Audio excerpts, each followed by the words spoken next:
Alrighty, welcome to the 153rd edition of the MMA Circus here on BloodyElbow.com and live on YouTube. My name is Nick Baldwin. I'm your host as always, and joining us as our guest co-host this week is a man I've known for quite a while. He is the main man over at MMACircus.com. It is the one, the only, Jeremy Brand. Jeremy, how's it going? Pretty good, man. I don't know if I am the only Jeremy Brand, but I'm the only Jeremy Brand over at MMACircus.com, so I'll give you that. That's true. I'm trying to think. We've done so many podcasts together, but have you ever done this show as the co-host? I don't believe so. I don't think I have, man. Which is crazy. How many episodes in are you? 153. If you're listening off the top, you would have known. Well, I was listening. I just don't pay attention to you that much. You know that. I don't blame you, but that's crazy because we've done. I mean, you've been on Before the Battle. You were #1 on Beyond Combat. You've been a guest on the show multiple times. You were second guest ever, but that's kind of crazy that you've never been the co-host. I gotta imagine I've asked you to be the co-host before. I'm pretty sure you have. I think you've asked me on a number of occasions, and I've just, shoot it to the curb kind of thing. Again, can't really blame you for that. One thing I want to mention right off the top that pertains to you, not necessarily our MMA topics that we have planned out and all that for the show. You do something really cool over on your YouTube channel called Mat Wars. We were talking about it real brief earlier. You guys came out with season 2, episode 1 recently, I think the other day. How did that all come together? I'm just curious, and how is that going? Because it's a really cool series. If you are into jiu-jitsu, if you really enjoy watching jiu-jitsu, maybe you practice it as well. Basically, what you do is you put together matches with, in season 1, one of your good friends, an MMA fighter, Micah Brakefield. Now it's someone different, and you would go gym to gym and basically challenge other jiu-jitsu practitioners. Yeah, so it all came to Brakefield as you spoke about. We were talking, and we always shoot ideas around with each other, and he has some crazy ideas. None of them ever seem to come to fruition with the guy. He has every idea out there that he could make money with, that he could do with jiu-jitsu and whatnot, but it never actually comes to plan. And then we had this Mat Wars idea prior to his first Submission Underground appearance, actually. And so I brought my camera down to that competition that he did at Submission Underground 3, I believe it was. And we filmed the whole thing. We filmed documenting on the way down, like even at the grocery store and whatnot. And basically, after he got that flying triangle off the cage at Submission Underground 3, we knew that we had to come back from that and do sort of Micah Brakefield takes on the Lower Mainland or Vancouver or British Columbia, however we wanted to do it. Well, yeah, obviously for the first season, we weren't going to do the world. That maybe season 5 or 6 or something like that. We'll see. Down the road. But exactly. So season 1 was Micah coming back and challenging everyone. And the cool thing about season 1 was he had no clue who he was going up against. So I would phone a gym or I would contact buddies because I know all the local jiu-jitsu guys and the owners of the clubs. And basically I'd say, listen, we got this thing going on called Mat Wars. We got a guy, Micah's our star. He's a brown belt. He's going to come in, give him someone to challenge. If your guy wins, he gets a monetary reward. If Micah wins, so be it. He just gets his hand raised and on to the next guy. So that was cool about season 1. He went in blind, completely blind. Season 2, we have Matt Kwan. He's the head instructor and owner over at On Guard Brazilian Jiu-Jitsu, which is Coquitlam, BC. If you know the area, it's in Pitt Meadows now, not Coquitlam. Sorry, Matt. But he's the star of season 2. And the reason why is because Micah got injured midway through season 1. He dislocated his shoulder and could not continue. He's healing up as we talk. He's going to move on. He's going to Submission Underground 7. He's competing there, as is Matt Kwan in the Brown Belt tournament, which is pretty cool. So he's the star of season 2. Sorry, this is a totally long-winded answer, but it's King of the Mat. Basically, Matt Kwan is the star. He goes in, he challenges people at different clubs. And in the first episode, he competed against Ryan Kitchen at the club that I train at, Apex Martial Arts in Richmond. And he ended up you'll have to watch the video to see how it goes. But basically, it's king of the mat. Whoever wins moves on and is the new king of the show. So it's going to be a 9-episode season. It's going to be pretty fun.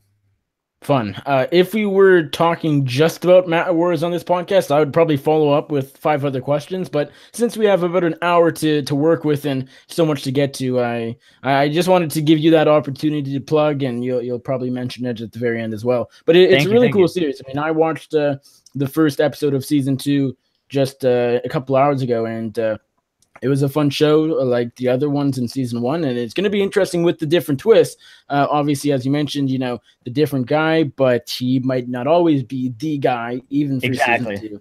And so even especially the guy or gi or no gi, that makes it interesting as well. And yeah, so everybody should check that out. Liam Hughes in the YouTube chat, longtime listener of the show. He demands weather talk all the time. I got to tell you, Jeremy, it's March 6th right now? Yep. Here in Winnipeg, we had a massive snowfall 2 nights ago, and it's March. And I mean, it's Winnipeg, so what do you expect?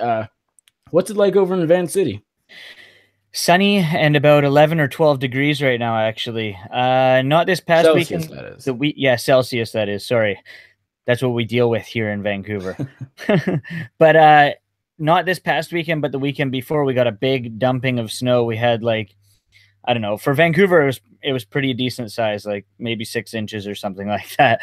But I saw that in BC, we had the snow, and in Ontario, they were wearing shorts and T-shirts at that time of the year. So it's different weather for us right now, but it looks like we're coming into spring pretty good here with the sun and the temperature.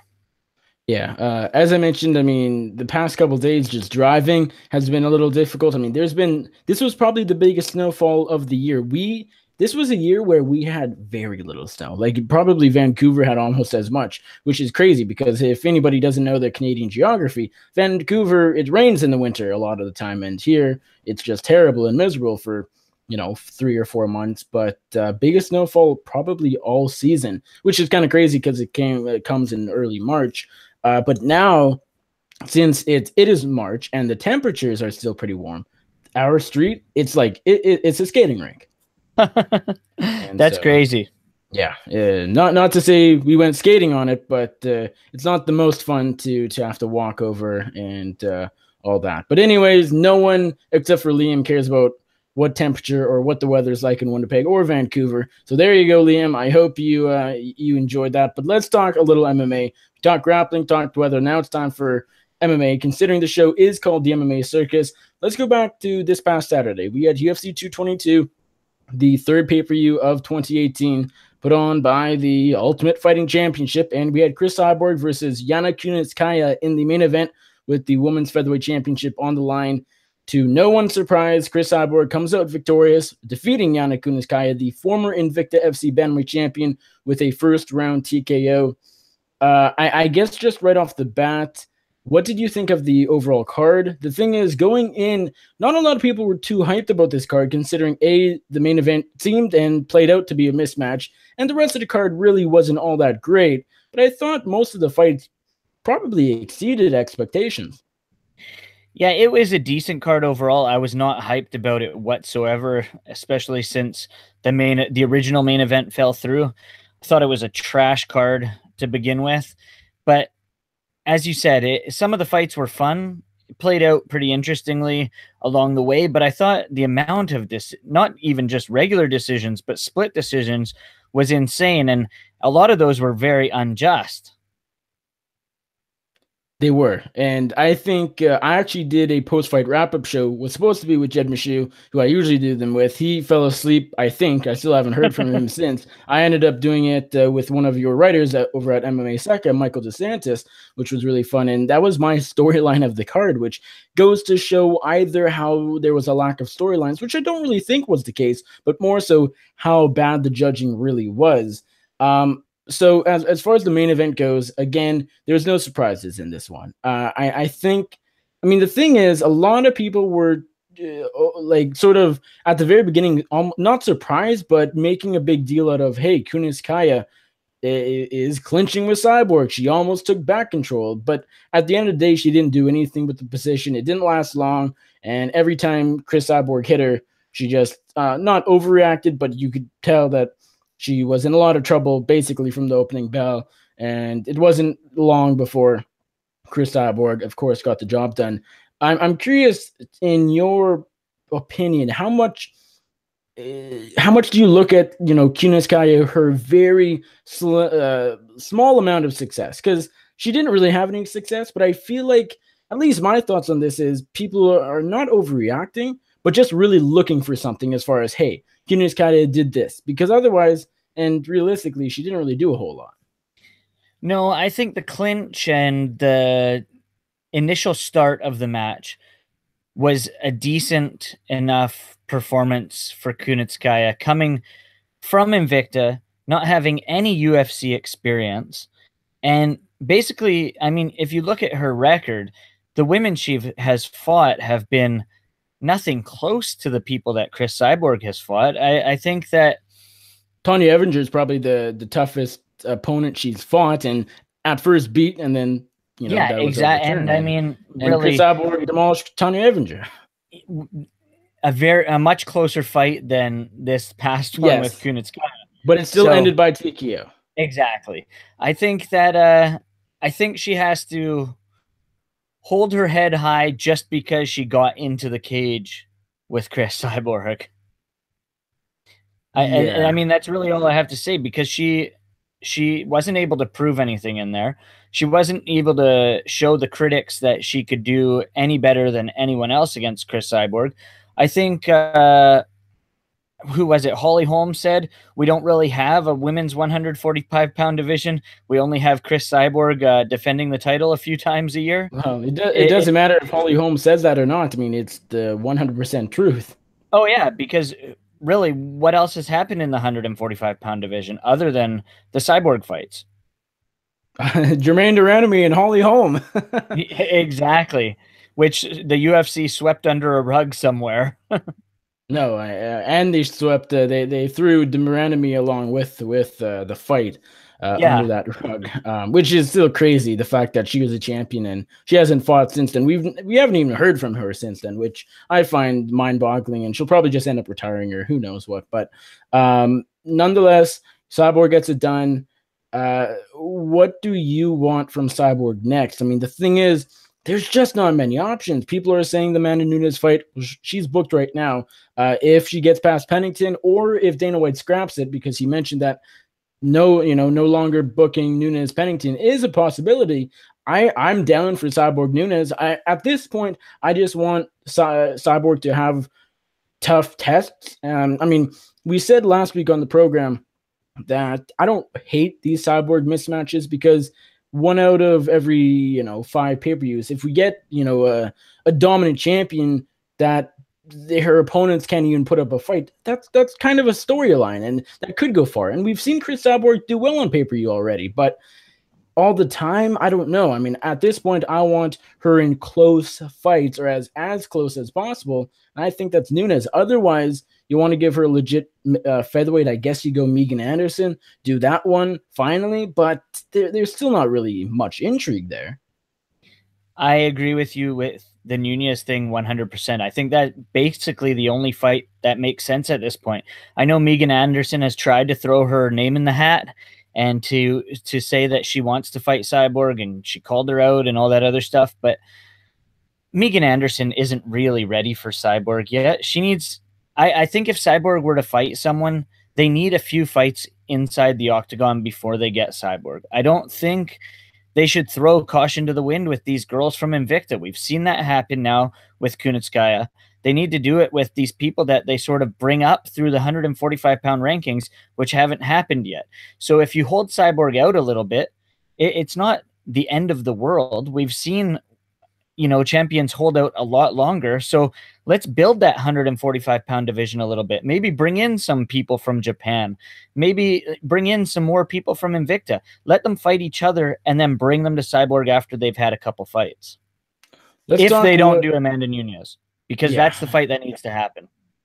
Let's talk what Ariel Helwani would dub the people's main event. It was the co-main between Brian Ortega and Frankie Edgar. And Brian Ortega made history. You cannot deny him at this point in time. I know he doesn't win rounds. I know he doesn't win minutes, but he doesn't rack up points. But he's a finisher, and it's worked. He became the first man to stop Frankie Edgar, the first man to knock out Frankie Edgar. It was a left elbow with less than a minute left in the first round that started it all. The beginning of the end for the answer, and Ortega followed up with a barrage of strikes, and eventually it was an uppercut that finished the night of Frankie Edgar. And what a performance from Brian Ortega. Again, I find it so incredible that this guy, as I said, he doesn't win rounds. He's not a point fighter. He can't win by points. Like, there's no way Brian Ortega at a high level will win a decision. I will stand by that until I see it happen. For now, he's still one of the best featherweights, if not the best featherweight. Keep in mind, I cannot wait for Max Holloway versus Ortega. But yet again, Ortega proves so many people wrong, and just proves the fact that, like, I've seen a lot of people say Brian Ortega is not actually a really good fighter. He catches people, and that there's some truth to that, but you can't deny him at this point. It's absolutely crazy what we saw on Saturday. I think it's crazy that people say he's not a good fighter because he did something that no one else has ever done to Frankie Edgar.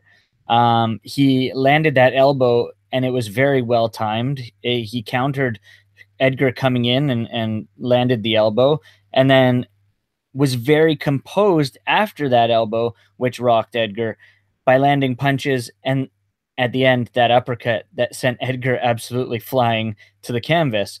I mean, he left his feet. It was insane. I think the thing that needs to be said, though, as well, is Frankie Edgar needs some credit. Despite losing this fight, he took this fight and didn't need to. He could have sat out and waited for Max Holloway, and it's not a fight that he needed. He could have taken on Conor McGregor, which would have been a bigger payday, but he knows Ortega is next in line, and he took a fight that he knew was going to be a challenge for him. I think that needs to be spoken about a little more as well. But for Ortega, this guy is as exciting as they come. I didn't think he was going to be able to knock out Frankie Edgar. I thought, if anything, he was going to sub him at some point in the fight, because that seems to be where he catches people. He did lock on. He tried to lock on to a guillotine choke there at one point. Edgar slipped his head right out. This fight could have easily gone the other way. It could have been, Yair Rodriguez is a guy that went in there against Frankie Edgar, and it was a fight where they threw the young kid in there way too soon. Well, it could have been exactly the same way with this guy in Brian Ortega, throwing him into a fight against arguably one of the greatest of all time in the cage in two different weight classes, and it could have gone the wrong way. But he proved himself a star, and now he's going to get a title shot, which I'm very, very excited about. Yeah, I mean, you mentioned that Edgar didn't have to take that fight, and that should be talked about a bit more, and I agree. It's hard not to feel sorry for Frankie Edgar coming out of this one, not just because he got knocked out for the first time. I mean, that's brutal in itself, but just the fact that he lost a title shot because he is just such a fighter. He is such a natural fighter. He loves fighting. He wanted to save UFC 222. It needed this fight. I mean, without Frankie Edgar versus Brian Ortega, this pay-per-view card is bad. I don't care what anybody says. It is not a good card, and even still, even with the fight, even with the great Edgar-Ortega fight, it still wasn't a great card. So he saved the card, but he sure didn't save his title shot, and he's talked in the past, even leading up to this one, just, within the past week, he's getting close to his last chance, and he might have just had it. This might have been his last chance to get back to the title. I said going into the fight that I'm disappointed in a way that this fight is happening, not because it's a great matchup. I'm looking forward to it stylistically, but we're going to maybe lose either Holloway versus Edgar or Holloway Ortega. I said if Ortega loses, there's a decent chance we still see both, because Holloway would fight Edgar right away, and Ortega, the young 27-year-old he still is, probably gets back to a title shot sooner than later. But now with Edgar back in the losing column, I don't know he does. He's getting up there in age. What is he, 37? Not 70, yeah. Yeah, I almost said 70, but certainly not there quite yet. But getting up there MMA-wise, and this might have been his last chance, which is really unfortunate, because he was booked to fight Holloway not just once, but twice in the past 3 or 4 months. I know a lot of people are going to think this is crazy, but it's been spoken about in the past. I think what we need to see from Frankie Edgar is a drop down to bantamweight. And I think that that's where he could potentially earn another title shot. He might have, gone backwards and down the ladder in this 145 pound division, but a drop to bantamweight could be, a resurgence of Frankie Edgar, being the fact that he is almost, being the fact that he is almost 37 years old. You say it is tougher to cut weight as you get older, but he's not he's not a small featherweight. He still has some size on him when he weighs in. I could see him going down to 35 and making a run for that belt, because he just might have a shot at it. And how fun would those matchups be at 135 pounds? I'm a little torn on Edgar dropping the bantamweight. I mean, he has the build to, I think, make the weight. I don't know in how much of a healthy fashion he can. Ultimately, I'm not too worried about that, but there's still some concern. Like I'd be a lot more worried if, Diego Sanchez wanted to, go back down to 45. That's ridiculous. Or like another fighter that's a lot heavier than what they want to be, so to speak. Edgar could make 35, I think, reasonably, but there's still a little concern before we see it happen. I'm a guy who does not like weight cutting. You know that at this point, and I won't complain if Edgar wants to stay at 45 for the last couple fights of his career. I mean, the thing is, does he have enough time for another resurgence, as you said? I don't know, because as we talked about, he's 37, he's getting up there. This might have been his last chance, and maybe he does have the resurgence at bantamweight, but I just don't know if he has enough time to do so, and I don't know if he has the success at bantamweight he has had at featherweight these past few years, just because his speed advantage is gone. I mean, how does TJ Dillashaw versus Frankie Edgar go in 2 months? I would probably favor Dillashaw, to be quite honest.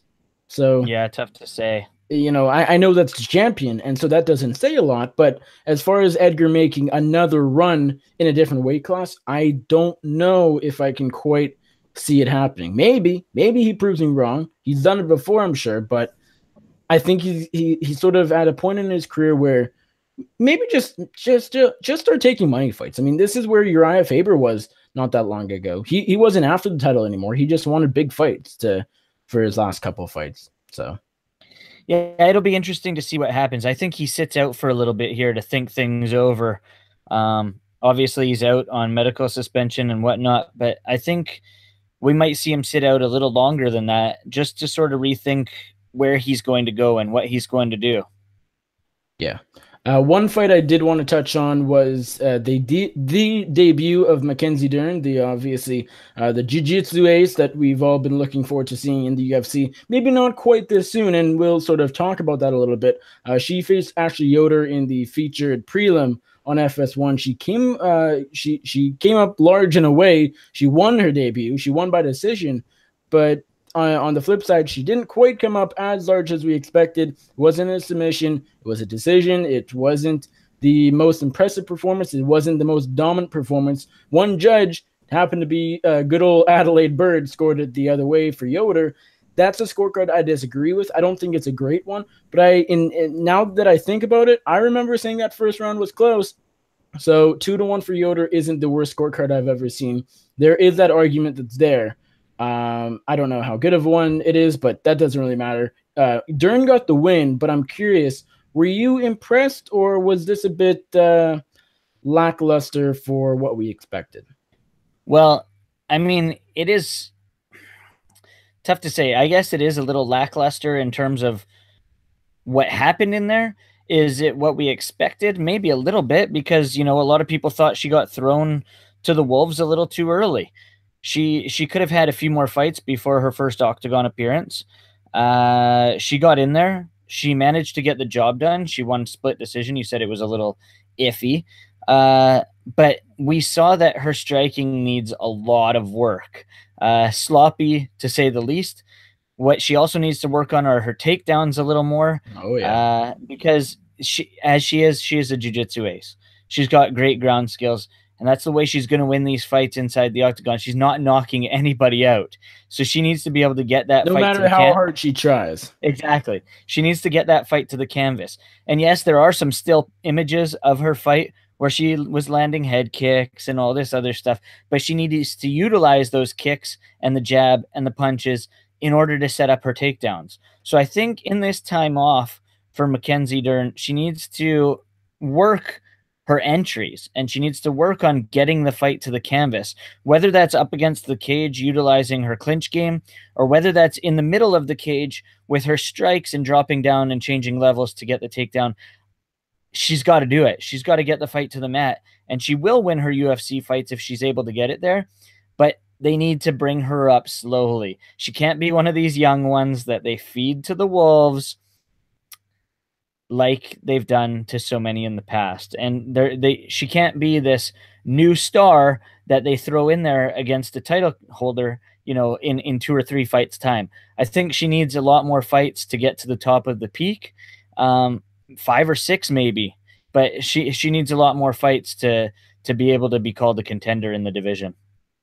Because at the end of the day, to be a star in MMA, you need to actually be able to fight. You need to know how to fight, and you need to be good at it. You can't just have mic skills. You can't just have charisma and be a good talker. You can't have the looks either. You need. Well, she doesn't have the mic skills. We know that. Yeah, she puts on the fake Brazilian accent, right? And a guy that I speak of, George Gurgel, who was, you know, translating and whatnot. This guy, for the first couple questions. Yeah, for the first couple questions, this guy is arguably the same sort of thing that Mackenzie Dern is. He was a jiu-jitsu guy, major high-level jiu-jitsu talent. And what did he do when he was inside the cage? He thought he was a striker. All he did was throw punches and kicks. He didn't take the fight to the ground ever. And this is what I don't want Mackenzie Dern to fall into. I don't want her to get in there and think that she is a stand-up fighter when we know that her bread and butter is on the ground. So she needs to work the game. She still needs to grow her striking game and make it better, but she doesn't need to be a striker. She needs to be able to use that striking to get the fight to the mat.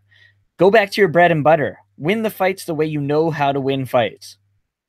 No, I agree. And that's actually a point I want to touch on a little bit further. Just the whole idea of grapplers or not one-dimensional fighters. I feel like that sounds rude in 2018, but fighters that are very good in one area, where a boxer, maybe a world boxing champion that came to MMA, or a grappler, you know, even Henry Cejudo, really talented for his wrestling, Olympic gold medalist Henry Cejudo, that was.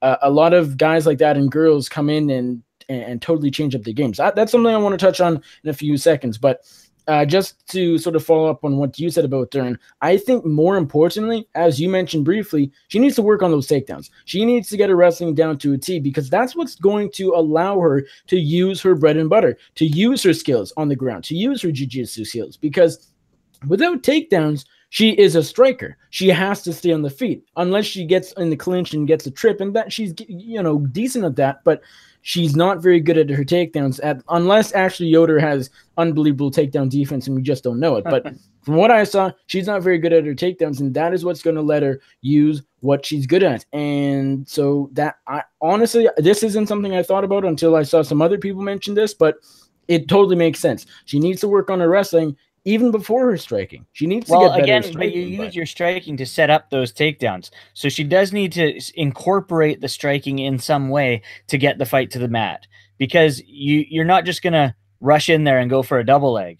You need to set it up with your jab. So even if she's just working her jab and her cross, so be it. But she's got to work the jab and the cross in order to get inside to use the takedown. I guess that's a fair point. That's a really good point. But it just, as far as going even further, as far as what's more important, like, she can get the basics of her striking to be able to set up her wrestling, and that'll set up her grappling. Like, it's kind of a weird situation. Everything she does needs to set up to her grappling. Exactly. And you see, you know, the new school MMA guys, a lot of these guys that are high level coming right into the octagon at this point are MMA guys. They're guys that didn't start out with one discipline. They're not it's not old school UFC style where these guys were wrestlers or boxers or Muay Thai guys or jiu-jitsu specialists. They start as MMA fighters. Like Rory McDonald, he's not in the octagon anymore. He's in Bellator, of course, but he started as an MMA guy.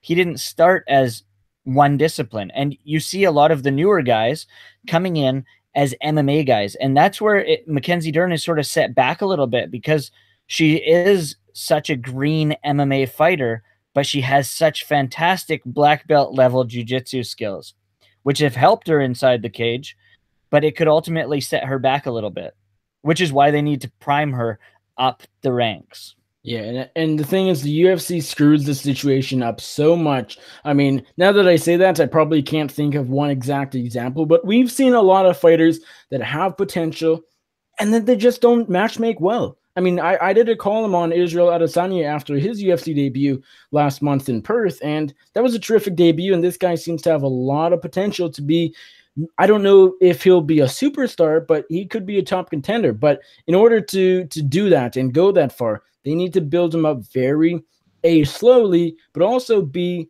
in a smart way. I mean, my ideally for Israel Adesanya, at least from in my opinion, they need to give him a bunch of just bad fighters and let him crush them over the next, say, 6 months to a year, and develop that highlight reel. Then start giving him big steps up, not big steps up, but gradual step up in competitions, and then eventually we can see where he's at. And during that time, he can evolve his other areas, his ground game particularly. And so with Israel, talking about him, throwing him in there against Marvin Vettori, I don't know. I mean, I still think Adesanya probably has a good chance in that one, but Vettori, if anybody, could upset him. And so already we've seen sort of hints that the UFC isn't matchmaking these potential future stars in the right way. I'm very worried that they sort of do the same thing with Dern, put her in there with someone with really good takedown defense and excellent striking, and let her get knocked out. And we don't need that to happen. We don't want that to happen if we're trying to build a star. And so I don't mean to be the UFC's promotion machine, but I'm just sort of saying what they need to do. And who am I to say this? But honestly, the UFC could do a lot better job at the jobs most of the time, or not most of the time, but a lot of the time. A lot of the time, for sure. And yeah. You know what I think about? I think personally about a lot of my local guys, like the Battlefield Fight League guys that have made it to the UFC. The Matt Dwyers, that guy came into the cage and he fights the most exciting fights out there. But the matchmaking that they gave him, the first few fights were all right.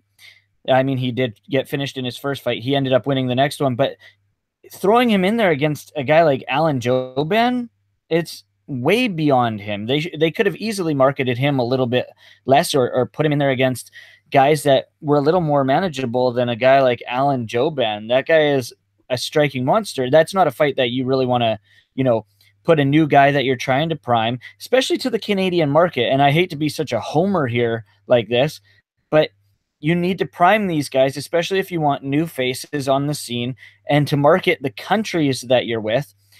Like Jeremy Kennedy in his last fight. Yes, 11-0 going into that last fight.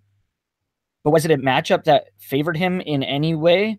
Not really. I mean, I don't know. It's so tough to see these guys not get matched up the way they should be in order to market them properly. Do you know what I mean? No, I mean, that's the same thing I was saying about Adesanya. My only thing about the Dwyer example you gave is I don't think Matt Dwyer was a guy they were ever trying to hype up more than they did. But I do think it wouldn't have been a terrible idea considering, hey, he's a Canadian. And at that point, we thought they wanted to be in Canada. And I mean, they're putting on some shows here, but it's still very limited. And we don't have many Canadian fighters left in the UFC. And so Canada is certainly not a priority. So I think now that'd be a little more expected them to throw him in with an Alan Jouban or with someone or even Randy Brown. I mean, he fought. Yeah. Did he fight Albert Tunov? I don't think he did, right? Yeah, that was his first fight in the octagon, I think.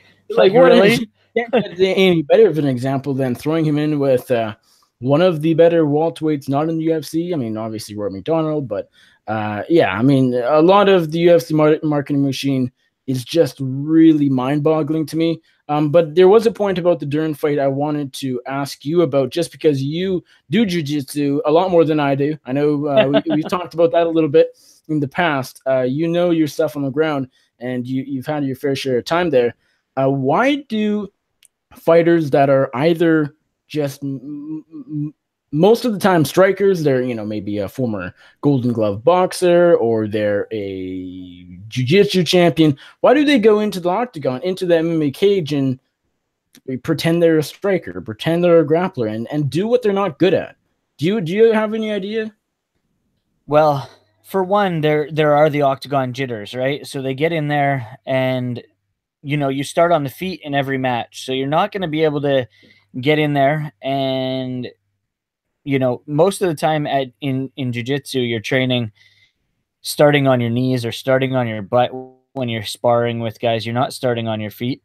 But these guys are MMA fighters. So they're starting their sparring on the feet. They know how to get in there. They know how to do things. So sometimes I think they feel like they can do too much. And like I said, you need striking in order to get the fight to the ground. You need to be able to set up your takedowns. And Mackenzie Dern was not able to do that. So she went in there and she felt like she could strike with her opponent. And that just wasn't the case. It didn't happen properly. I think they need to go back to the drawing board and figure some things out coming into her next outing. And hopefully, like we said, the UFC gives her someone that might be a ground specialist. Maybe this could be a jiu-jitsu fighter against another jiu-jitsu fighter. We've seen them do that in the past. So that could be something that would be smart on UFC matchmakers' part. Okay, and one last fight I want to talk about, and hopefully we'll get through this a little quick, was the controversial CB Dollaway versus Hector Lombard fight. Of course, if anybody didn't see this fight or this entire card, the first round went on. It was, okay, it was what it was.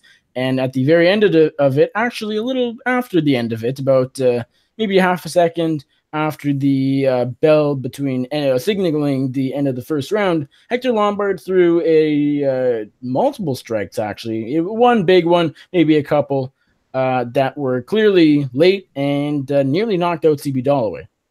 And CB Dollaway was apparently deemed unable to continue by the cage side doctors, and therefore Hector Lombard was given a DQ. CB Dollaway was the winner. What did you make of this? Because I think the more I think about it, the more I start to disagree with the DQ. Initially, I thought it was it was a good call. It was the right call. It was the only call. But then I started to think about the idea that, hey, the referee didn't really get in front of them as much as he should have and could have. He was a couple feet too far away. He really just stuck his arm out, but not even really in front of them. He called time. So that's something to consider. I know you're not Big John McCarthy. You're not the biggest expert on the planet as far as the MMA rules go and officiating and all of that. But what did you make of this? And was it the right call in your eyes? Well, yeah, he should have been disqualified. I mean, he didn't pull those punches at all. He didn't even try to. But Big John did put a statement out there, or he did an interview with someone. I can't recall who it was. MMA fighting. Yeah, of course it was. But he said, as a referee, this guy that was the referee in this fight did almost everything right. The one thing he didn't do right was, as a referee, when you hear that 10-second, clang, the clack, clack, clack of the 10 seconds, you should be as close to the fighters as you can be and counting down from 10 in your head. So when you get to 3, you should be almost in between the fighters. If this referee was anywhere near in between the fighters by 3, likely the punches would not have occurred. Now, I'm not sure. I didn't get punched by those punches, but CB Dollaway was covering up. He did get hit very, very hard. I don't know how he was feeling after the fight, but I'm not so sure that, there's a few things here. Like Hector Lombard was saying, he just didn't want to fight anymore. Was that the case? Probably not. He got absolutely rocked after the bell, but could that be said? Maybe. Lombard shouldn't have thrown those punches. What he was doing was basically muscle memory. When a guy throws a kick and you catch it, you're throwing the punches back at him. And he had no hearing at that point. When you're inside the octagon, the only thing you can really hear probably are your coaches. And I know that from jiu-jitsu when I've competed in the past is when you're on the mat, everything is zoned out and all you can hear is your coach. It's very crazy the way it works. And as a fighter, I've heard fighters say this before, and you could ask future guests this if you want, but what do you hear when you're inside the cage? And a lot of them will say they don't hear anything. They don't hear the audience. They don't hear the fans screaming. All they can hear is that one coach inside their ear. So did Hector Lombard hear the bell? Probably not. Did the referee? Yes, the referee called time, but was he anywhere close to being there for the punches to be stopped? No. So in one way, I understand what Hector Lombard is talking about, but in the other way, I mean, he did land those punches after the bell, so he had to be disqualified. I think I agree with you, but I think it could go the other way too. I think in like when it first happened, as I said, I think I would have been kind of angry if they had just given him a no contest or given the fight a no contest. But as I started thinking about it more, I started like the thing is, at first, I don't think I realized that the ref didn't get in between them all the way as much as he should have. And so once I considered that, my take's a little different. I think both Hector Lombard and the referee is to blame. I mean, it's hard to disagree when it comes to Big John McCarthy. If he says it should have been a DQ, it probably should have been a DQ. So I'm not here to say that it definitely shouldn't have been, and it should have been a no contest and Lombard was robbed. That's not what I'm saying. That I don't think that to be true, but I do think both the ref and Lombard are at fault. Ultimately, as the fighter, your job is to stop fighting when you hear that bell. And I saw this. So I saw this happen. I sort of tuned out after the punch was landed, and then I saw the decision after that. Did this go to instant replay? I don't know. Now that I think about it, I don't even know if instant replay was in effect, because the thing is, sometimes it's not. It's only in some commissions, right? Like other rules. I mean, the whole unified rule, we could talk for days about the unified rules not being unified, but I don't know. I my guess is that it's just simply based off the fact that Dalloway could not continue, and so basing it off of, because I think if there was an instant replay, I think the referee would have been able to see that he wasn't there in time, and I think it would have been a no contest. So, Lombard's dispute here, because he is going to dispute the whole thing, could go in his favor. I don't think it will, just because I feel like when it comes to overturning the results from refs, it needs to be so blatant. It needs to be so clear in favor of the arguing fighter that, hey, this was the wrong call. There's a big argument here. I mean, the referee, the god of all MMA referees, Big John McCarthy, said himself it should have been a DQ. Again, anybody can have different opinions. We all have varying opinions. We're all human. But when someone as high up as Big John says it should be this, it's hard. I just don't see the commission overturning it. But sort of back to what I was saying. I mean, I think the ref and Lombard are to blame. I think the ref, you can't really punish the ref, but I think they should sort of, talk to him or have a discussion, whatever they want to do. It's fine. They don't need to put him in a timeout. But at the end of the day, Lombard's the fighter. They're responsible to stop as well when when the ref says time, when the ref gets in between them, which didn't really happen, and when the bell sounds, and he didn't really do that. And so, muscle memory or not, he has to still be to blame. He was the guy in the cage. Yeah. So I think it sort of goes both ways, the ref and Lombard. But I guess more so really, the onus is on the fighter. You're the guy in there. You know the rules inside the cage. Like, if he were to have kicked his head while he was a downed opponent, he would have been disqualified for it. It's the same sort of thing. You have to know the rules inside the cage. And one of the rules of being inside the cage or the octagon is that you can't throw punches after the bell has sounded. Yeah. I think this is one reason, this conversation, because we are far from the only ones having it after this card. The unified rules don't just need to be actually unified, but there needs to be changes as far as situations like this. What happens if the ref mess up? So what happens if the ref isn't between them? I think the rules need to say something. I mean, I'm not going to be writing these rules, but just off the top of my head, should be something like, almost like an asterisk, like, hey, if the ref isn't doing his job, if the ref isn't between him, we understand that fighters don't always hear the bell, and so we can't really fault a fighter for throwing a late punch if the ref's not there to stop them. And so there needs to be some sort of difference and change. Well, but I don't think it's necessarily the rules. Like Big John said, when he's refereeing inside the cage, he has to referee every fight exactly the same. And the problem is how many referees are out there. And the UFC doesn't supply the referees 99% of the time. The commissions supply the referees if there are commissions. That's why I said 99% of the time, because there is that 1% where the UFC does supply referees. Yeah. But if there are commissions, the commission supplies the referees that are licensed to that commission, and there are hundreds of them out there. We've seen the referees inside the octagon, and not all of them are the same. Yes, they have the same rule set in their head, but they don't ref the same way as each other. And these refs all need to be on the same page. That's the problem that we have in here is Big John is setting a precedent with the way he refs. And, you know, Herb Dean is another one who's very, very good in there, but none of these other guys ref the same way they do. So that's where the precedent needs to be stood is they need to be all on the same page.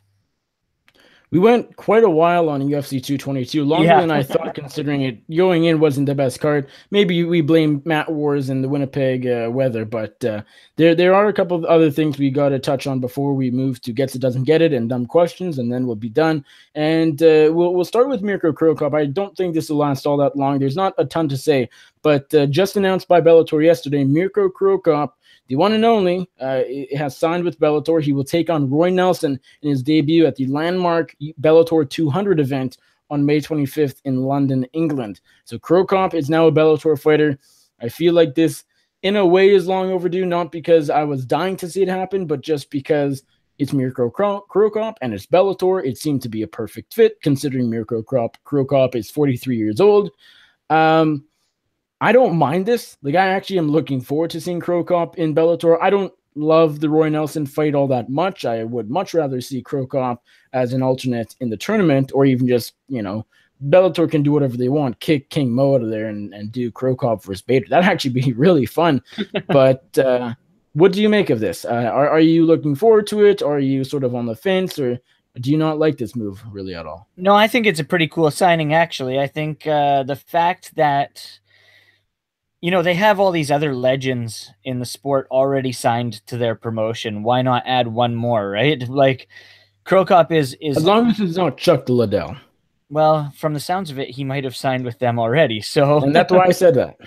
Yeah, well, watching Chuck on, to sort of go off on a different tangent here, watching Chuck on Celebrity Big Brother just shows and proves to me that he should not be inside the cage anymore, because, you know, the guy can barely hold a sentence together anymore. And you've spoken to him in the past. He's a great guy, but not all of his brain cells are there, and we know that. So I don't want to see him get punched in the head any more than he already has in the past. He sounded all right when I talked to him in January, but that was a phone call. That was not fighting in the cage, and so exactly. So back to Cro Cop. It's pretty cool that he's going to get in there. I don't know what this means for his retirement fight with Ryzen that he had planned and whatnot, but the guy is retired. He wants to probably fight. I mean, the guy has retired how many times and come back? Easily a handful. So, I mean, the guy who's most excited about this is Mike Skite over at MMACircus.com. But I don't mind the Roy Nelson matchup. Honestly, it's a matchup that either man can win, which I think is the coolest part of it, because Cro Cop could easily knock out Roy Nelson, or the other way around, Roy Nelson could easily knock out Mirko Cro Cop. We've seen the chin of Nelson, slightly decline from his heydays where he could get punched with everything but the kitchen sink. And Cro Cop doesn't have the greatest of chins. So it's sort of it's a fun matchup. I hate the fact that it's going to be on in London, and we're probably not going to get to watch this one live. But yeah, I don't mind the matchup, and I don't mind the fact that we're going to see Cro Cop in there. If he gets past Roy Nelson, do you think that there is, you said you'd like to see him as an alternate in the tournament, but if he does get past Roy Nelson, the tournament won't be over yet, right? Like, if something the tournament will end in like December, because if we're counting the finals, if something fluke happens, Matt Bitchfield gets hurt, Cro Cop's right in there. If Cro Cop wins against Nelson, he could potentially go in there as an alternate still. So, I mean, that's sort of cool. It's intriguing. There's intrigue. It is very intriguing. I don't know if I'd want to see Cro Cop versus Bader. I mean, Bader would take him down at will. Yeah, I guess now that I think about it, there probably are other better matchups for Cro Cop, but I just thought of King Mo, I guess, because Cro Cop's knocked him out before and over at Ryzen.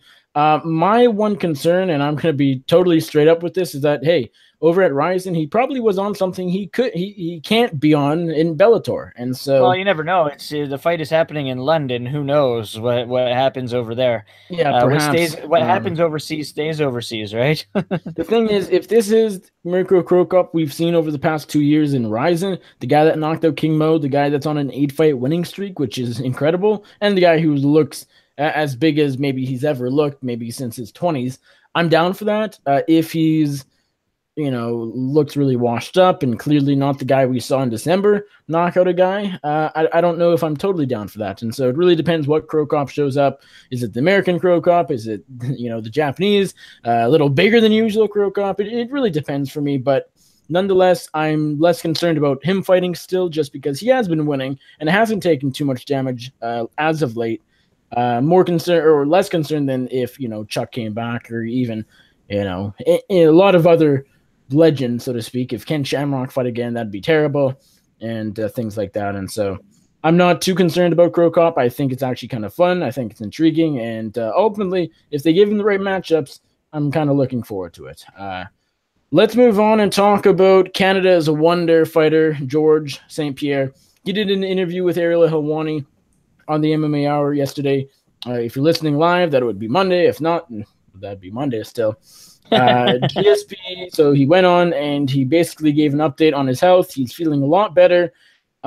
He still hasn't committed entirely to a UFC return. It sounds like he wants to fight again, but he also, MMA Fighting ran with the headline that saying that Dana White doesn't, quote, doesn't control me. And so he's sort of in that, not a dispute with the UFC, but sort of back in that stage where he was before the Bisping fight. Hey, the UFC can't make me do this. The UFC can't do this. And it's clear that GSP and the UFC isn't or don't have the best relationship, but when they make a lot of money together, that often doesn't matter. What do you make of, I guess, what St-Pierre said, still not really committing to to another fight? He mentioned 55 as a possibility, which I find crazy. We talked about weight cutting a little bit earlier with Edgar dropping to 35. GSP, here's an example for you. GSP at 155, that is something I do not want to see whatsoever. Please, fingers across, MMA gods, don't let that happen. But what did you make of what GSP said as a whole? And ultimately, do you think he fights again? I do think we see him fight again. Do we see him fight at 55? Hell no, because that would be insane. He was massive in that fight against Michael Bisping.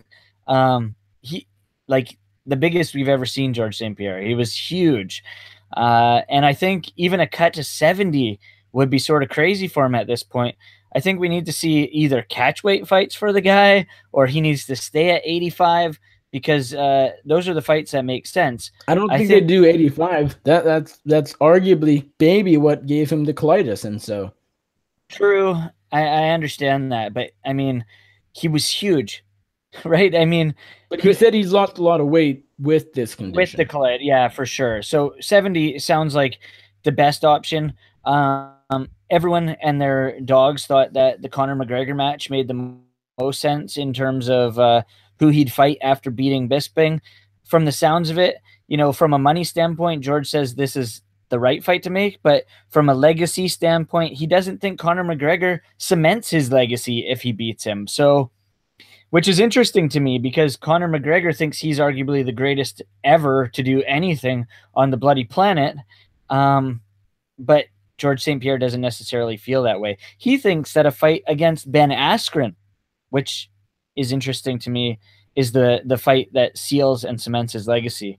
Askren's wanted that fight for so long. Dana White, on the other hand, hasn't wanted Askren in the cage ever. So I don't know. I do think we see George in the cage again. Is it this year? Who knows? It's still early in the year. We're waiting to see that.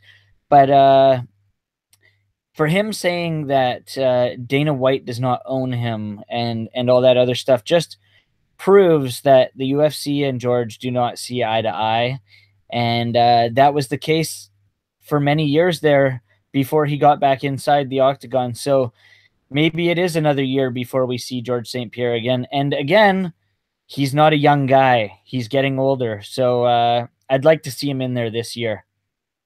Yeah, I mean, if he's going to come back, he better not wait too much longer. I feel like he won't fighting in 2018 just because the thing is, just based off history, he left the sport in 2013, and he kept saying basically every year afterwards until the Bisping fight, which happened in November of 2017 last year, he's going to come back. And so it took him basically 3 years to come back, or no, 4 years that is. And so now, is he really going to come back in 6 months? Probably not. But he has to make it sooner than later because, as you said, he is getting up there in age. I mean, even in the Bisping fight, he was obviously that wasn't that long ago, and so I fear that GSP will end up coming back in like 2020 and sort of just be a shell of himself, and that's when the decline really starts. I hope that doesn't happen. If he does come back, I hope it's soon. But knowing GSP, who knows? I mean, the guy is pretty good at negotiations. He's going to wait until he gets the offer he wants, until he gets the money he wants and the fight he wants. He didn't commit to one fight. That's the thing. I mean, he could fight Conor McGregor. He could fight welterweight champion Tyron Woodley. He could fight Nate or Nick Diaz again for Nick.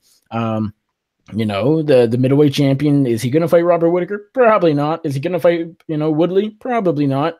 To me, I think the fight to make is Conor McGregor, because McGregor doesn't want to fight, top contenders, or it doesn't seem like that. Just going by the fact that he hasn't fought in the UFC, in MMA since November 2016. Is Conor really going to fight Khabib Ferguson winner? No, of course not. And so No. That's the fight to make. For me, will it happen? Who knows? Both guys want a lot of money. McGregor more than GSP. So it's so hard to predict what will happen. But will GSP be back in 2018? I'm going to say if he does, it's going to be like November, December. Probably maybe New Year's Eve. Honestly, it could be that December 29th show, end of the year. I could see that happening, but it won't be right away. I mean, let's be honest. His medical issues still aren't. It still isn't completely cleared up, and so he needs to get healthy before anything. All right, let's move on to Gets It Doesn't Get It. I have not told you what these are, and so I guess it'll be right off the fly, so to speak. Our first one, and I guess so. This is your first time doing guest co-host thing on the show. Do you know what Gets It Doesn't Get It even is? I have no clue, and I usually like to fly by the seat of my pants, so this is good. Yeah, it is good. The MMA Circus is all about lack of preparation, and so here we go. Basically, what we're going to it'll be a quick segment. We're going to say whether or not this individual or promotion or group or anybody gets it or doesn't get it, and that's basically literally, do they understand the business side of things or the sport, or do they get it? Yeah, I mean, you know what it means. So let's go and see where this goes. Our first one is going to actually be GSP. Well, what do you know? We just talked about him, and here we go again. GSP said in that interview with Ariel that Conor McGregor fight doesn't do too much for his legacy. Do you think he gets it for saying that, or does he not really get what he's talking about? Is he right? Is he not? Does he get it? Does he not get it? I think he gets it. Am I supposed to explain this, or am I just leaving it at gets it? Yeah, explain. I think he gets it. I think, McGregor has proved that, he can win fights. He's won multiple belts for different promotions, multiple belts within the promotion, but has never done anything with them. He's been able to win fights. We've seen him lose a fight inside the octagon, but he's never been able to cement anything in there other than capturing those belts. So from a legacy standpoint, I don't think he does that for George, who arguably has already cemented his legacy.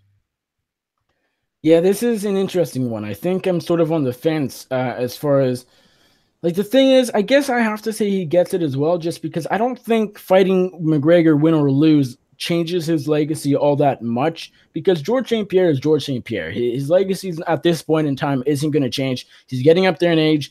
What he's done already is what he's going to do the best. I mean, he won the welterweight title. He defended it the most times. He's one of the greatest ever. Fighting, beating McGregor, who is a blown up 155er, I guess, if they ever fight, which would be probably at 170. That doesn't do a ton as far as, GSP is now the greatest. Doesn't really change my perception of who GSP was, or basically his legacy. And so I think GSP gets it. But I didn't listen to the interview, I got to be honest. And so if he's saying also that this fight he's not interested in it. I think he doesn't get it for that. I think he should want the McGregor fight. Does it do a lot for him? Let's be honest, no, but it's a nice payday to sort of say goodbye to MMA. That's He my is take. interested in it. He's interested in it from a money standpoint, not from a legacy standpoint. Yeah.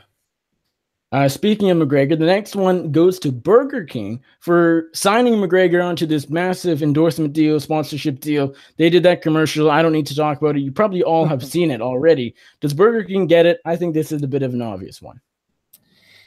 Well, they get it from a money perspective, obviously. Well, Burger King gets it from, Conor McGregor is the biggest thing on earth. Conor McGregor gets it in terms of making money. Does Burger King get it? Yeah. In the other facet, both ways, they're both going to make money off this because, as we said, Conor McGregor, biggest marketing thing on the planet. I know we have a dumb question about this too, I believe. I saw on Twitter. So I'm not going to get into everything that I was going to say about Conor McGregor and Burger King. But yeah, I think Burger King gets it, as does Conor McGregor, just because of the money standpoint. Burger King gets it because even though there are a lot of people that hate Conor McGregor, there is enough people to love him that will want to eat Burger King burgers because Conor is, and Conor is everything for a lot of people. And I mean, it's a story for any sort of celebrity endorsement deal on in a commercial, endorsing a fast food place, any sort of propaganda, so to speak. Burger King obviously gets it. They paid Conor a lot of money to do this, but I think both sides get it. It's not going to hurt Conor's career, absolutely. And Burger King, although they're spending a lot of money, I think it will probably pay off having Conor at the front of their new commercial. And so I think Burger King gets it. Next one goes to Max Holloway for his recent tweets, and particularly just basically congratulating Frankie Edgar being very humble, the humble featherweight champion that he has been basically all of his career, and especially after winning the title last year. But to be fair, he also did, this guy he's really good on Twitter. He's gotten really, really good on Twitter. He's creative, and just talking to Conor the way he does, for everything Holloway has said recently in the past couple of days, I'm sure you've sort of seen the tweets I'm talking about. Does Max Holloway get it or not get it? Yeah, I think Max Holloway gets it. He's marketing himself really well here. I think that, he's tweeting with McGregor. He's also, he tweeted to Frankie Edgar saying, because Conor said Frankie was sort of, he shouldn't have taken this fight. And then Max Holloway comes in there and is that nice guy. He's blessed, I think that he's doing the right thing here. He's being the good guy that he needs to be on both sides of the spectrum. He's talking to all these guys. He's making himself relevant when he's outside of the octagon, which is something that fighters need to do. And that's why Max Holloway gets it. On Twitter, he writes, quote, "You went," and this is in response to McGregor's tweet about Burger King. Holloway says, quote, "You went from King of Ireland to King of Chicken. Looking forward to the 2 strips of meal coming April 7th. P.S. Shout out to the real fighting Irish, the ones who value what's in heart before what's on waist. Hawaii respects you and welcomes you with open arms." I mean, that's a sort of tweet that, let's be honest, social media at the end of the day, it matters, but it's not the be all end all. But this is going to win over fans. I mean, people like this sort of stuff. He's trash talking, but in a nice way, like in a way that's going to win over fans, and I think it's great. Another tweet, he says, "Yo, at Wendy's, if you need a fighter who's about the real beef in your burgers, you know who to call." I mean, just things like this. Yeah. Just, very subtle shots at McGregor, I think is very fantastic. And so Max Holloway gets it all the way around. Second last one goes to the unsuccessful women's featherweight title challenger this past weekend, Yana Kunitskaya. She admitted after the Cyborg fight that she was nervous in it. It was a weird experience for her. And that's basically it. Do you think Yana gets it or doesn't get it for admitting that she was A, nervous, and that B, it just kind of was a weird fight for her? This is a tough one, really, I think, because, when the UFC calls and they say they have a matchup for you, you're going to say yes, likely. When they say that they have a fight for you and that fight is Cyborg, do you say yes in your first UFC appearance? In that facet, I think she doesn't get it. But on the other side of things, she gets it because she got in there and she could have proved everyone wrong. To get inside the octagon and fight against someone you have to arguably think you are the best. You have to think that you can get it done. You have to think that you're going to win. If you're going to get in the cage, you can't have something else on your mind. You can't have the thought of losing on your mind. Otherwise, likely you are going to lose. So if she said she was nervous in there, then that she gets it. She understands that she lost in there, and there was a reason why she lost. Yeah, she wasn't the best fighter to take on Cyborg, but she got that she wasn't mentally inside the cage that night, and she understood that. So yeah, I think she gets it. She'll be able to fix that. Exactly. So I think she gets it, and I think we won't see the same Kunitskaya in the next Octagon appearance, and we'll see her at her natural weight class, hopefully. Just like all Cyborg opponents. With Kunitskaya taking the fight, I know this wasn't exactly what we were talking about, but you mentioned it, and I think, I mean, she gets it for taking the fight because she didn't lose anything by losing to Cyborg. This was the smallest setback any fighter on planet Earth can suffer. Losing to Cyborg as a blown-up bantamweight, as a debutante in the UFC, that's nothing for your career. That doesn't hurt it whatsoever. All it tells you is that you're not the women's featherweight champion. You can't beat the baddest woman on the planet. Exactly. So that doesn't mean anything for her career. And she made more money than she would have any other fight. She took home $100,000 flat out. I'm sure the UFC, Dana White, going to be nice to her and sort of give her that under the table, thanks for fighting Cyborg bonus. And so I think she gets it for taking the fight. And as far as admitting her nerves and admitting that it wasn't the most normal fight, so to speak, it was a weird experience all around, fighting Cyborg in her debut, big platform, all of that, I think she gets it because, as you mentioned, I don't need to exactly reiterate, but she's speaking the truth and she's admitting her emotions and what she was thinking going in, and the fact that maybe she wasn't all there mentally. Some people might look at this and call it an excuse, but I don't. Because how couldn't you be nervous going into the Cyborg fight? A lot of people are going to go into it and say that they're fine and all that, but really, are they? Like, I wouldn't be, even if I was a 145-pound female fighter, one of the best there is besides Cyborg, I wouldn't be not nervous. And so I think she gets it because she's just telling the truth, even though maybe it shows that she's weaker mentally. I think she can, grow off that and fix it. And so I think Kunitskaya definitely gets it here.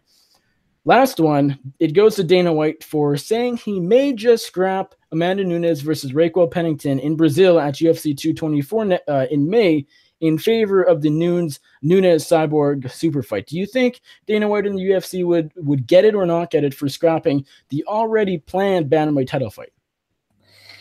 Yep, I think they get it. I think Cyborg is someone who needs a fight and someone who needs a challenge. And while Raquel Pennington deserved this title shot, the title shot that needs to happen is Amanda Nunes versus Cris Cyborg.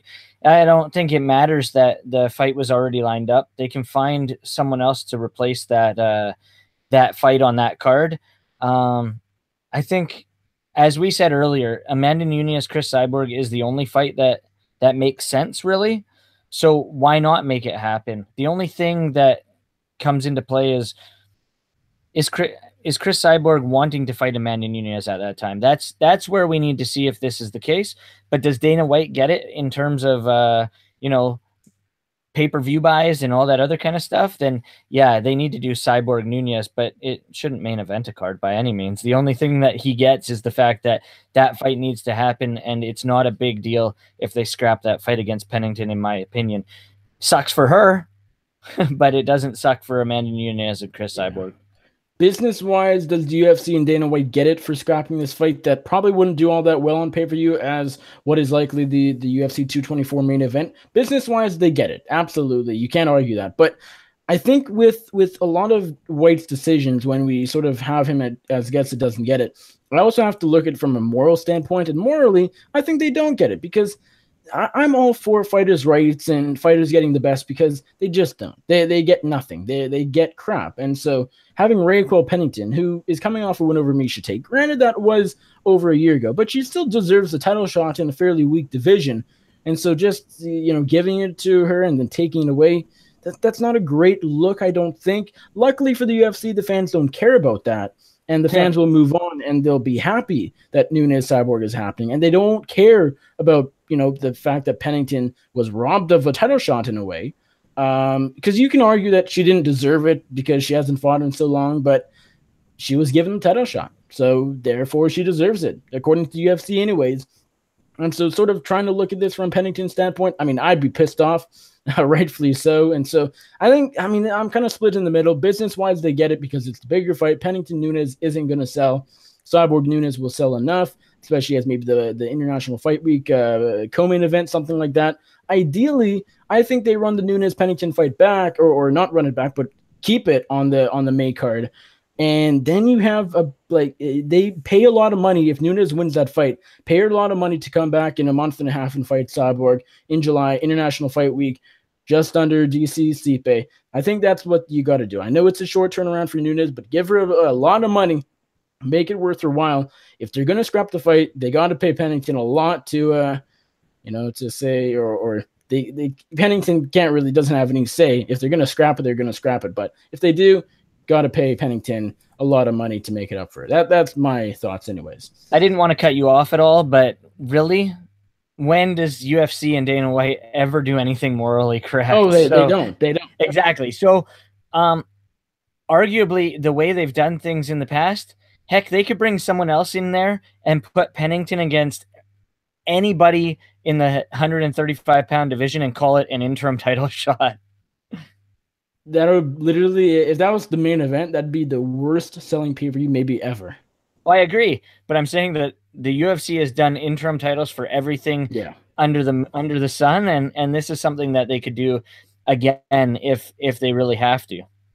All right, let's move on to dumb questions. Our first one of two comes from my colleague over at BloodyElbow.com, Timothy Bissell. You can follow him on Twitter at Timothy Bissell. That is Timothy Bissell. He says, what products should Burger King create to honor their newest spokesperson? Mystic Mac and Cheese, Foggy Mountain Dew Slushy, question mark. What do you think? Well, this is what I was going to talk about earlier. I think it was interesting that Burger King signed on Conor McGregor to begin with, because I don't think from a legal standpoint they can really use his name because of McDonald's. Can they do a Mystic Mac and Cheese with McDonald's having a Big Mac? So I don't know if they can use that name. I think they should be marketing more towards the whole Notorious or the King, because Conor McGregor thinks he's the king. I think they already have a BK Big Fish or something like that. Maybe they do the King's chicken strips or Notorious Nuggets. Who's the fast food that always does the King? Is that KFC? No, Burger King is the king. Okay, yeah. I don't eat Burger King. You can get crowns at Burger King if you go and buy meals. I have gotten a crown before. I do remember that. Exactly. So my most vivid memory there. Right? I don't think they can do anything with the Mac name just from a marketing and legal standpoint in terms of McDonald's, but they should run with Notorious Nuggets. That's actually a good one. If they can manage to do this legally, they need to do a ripoff of the Shamrock Shake. They have to. Oh, yeah, for sure. That makes a lot of sense as well. You can't call it Shamrock Shake, obviously, but make it a green milkshake that is made of whatever. Call it, something, but basically make it a Shamrock Shake that isn't called one. And I think that's the best one. Moving on to our second, final, last dumb question. It comes from Liam Hughes. You can find him on Twitter at TwitterShit. That is Twitter with two T's. TWITERSHIT. He says, what's the story with Bellator testing and cards on reservations? I mean, is there any hope Cro Cop is juiced to the gills? The Tito Chio fight did not suggest a Pride-esque attitude to PEDs. That is all over the place. What's he talking about testing and cards on reservations? Bellator in the past held cards, like when they went to different places, their cards were in First Nations casinos and all that other kind of stuff. And where they're not getting tested is what he's implying. So it's since gone elsewhere. It's not really a dumb question because, we have seen Mirko Cro Cop juice to the gills. Is it the first fighter to be suspended by USADA? Exactly. Is it a possibility? Of course it is. Did you see how friggin' big he was in his last fight? Yeah. So, I mean, it's a possibility that we see Cro Cop juice to the gills. Is he going to get tested? We don't know. The fight card is in London. We don't know what they do over there in the commission where this fight is going down. So, there's definitely a possibility we see a monster Mirko Cro Cop in this fight. Likelihood? Very slim, I think.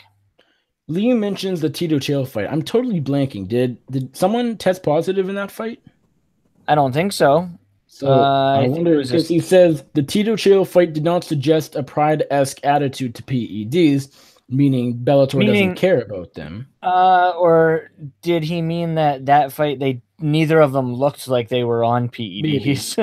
I guess I don't so. know.